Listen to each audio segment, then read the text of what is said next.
அல்லாஹ் உன்னிடத்திலே என்னை அனுப்பி வைத்திருக்கிறார். எப்படி? யாரிடத்திலே? ருஸ்தும் மிகப்பெரிய மன்னனிடத்திலே பேசுகிறார். நாங்கள் ஒரு கூட்டத்தார்கள், அல்லாஹ் எங்களை தேர்ந்தெடுத்து உன்னிடத்திலே அனுப்பி வைத்திருக்கிறான். உங்களுடைய நோக்கம் என்ன? உங்களுடைய நோக்கம் என்ன? மனிதர்களை வணங்கிக் கொண்டிருக்கக்கூடிய மக்களை, மனிதர்களிடத்திலே மண்டியிட்டுக் கொண்டிருக்கக்கூடிய மக்களை அல்லாஹுவின் பக்கம் அழைப்பதற்காக வேண்டிய நாங்கள் வந்த கூட்டத்தார்கள். இப்பொழுது உன்னை அழைக்கிறோம், எங்கள் மார்க்கத்தின் பக்கம் நீ வந்துவிடு. சுப்ஹானல்லாஹ். சொன்ன உடனே அந்த மன்னன் கேட்கிறான், செய்யாவிட்டால், வராவிட்டால் என்ன செய்வீர்கள்? எங்களுடைய தூதர் 3 நாட்களுக்கு உனக்கு அவகாசம் தருவார். எங்களுடைய தூதர் 3 நாட்களுக்கு உனக்கு அவகாசம் தருவார். 3 நாட்களுக்குள் ஒன்று இஸ்லாத்தை ஏற்றுக்கொள், இல்லாவிட்டால் எங்களுக்கு நீ கப்பம் கட்டி எங்களினுடைய ஆட்சியை நீ சேர்த்துக்கொள். ஜிஸியா என்ன செய்ய வேண்டும்?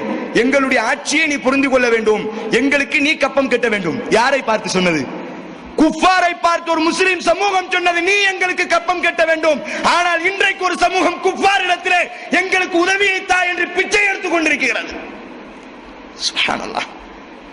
யாரிடத்திலே ஜிஸியாவை யார் வாங்க வேண்டும்? யாருக்கு யார் இடஒதுக்கீடு கொடுக்க வேண்டும்? எந்த சமூகம் இது?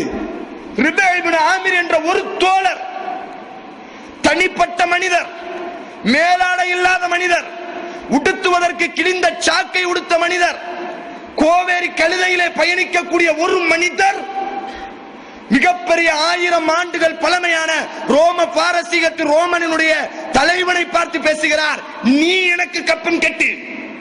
சுப்ஹானல்லாஹ். இங்கே ஈமான். எனக்கு பயம் வந்து விடுகிறது. செய்யாவிட்டால், கப்பம் கெட்டாவிட்டால், உங்கள் மதத்தை ஏற்றுக்கொள்ளாவிட்டால் தன்னுடைய வாளை எடுக்குகிறார். சுப்ஹானல்லாஹ். இந்த வாள் 3 நாட்களுக்கு பிறகு பேசும். உள்ளே வைத்து விட்டு வெளியே வருகிறார். இந்த ஈமான் எங்கே? இங்கே 1000 அல்ல, லட்சம் அல்ல, 15 லட்சம் நபர்களை திரட்டி குஃபாரிடத்திலே பிச்சை கேட்டுக் கொண்டிருக்கிறோமே சகோதரா.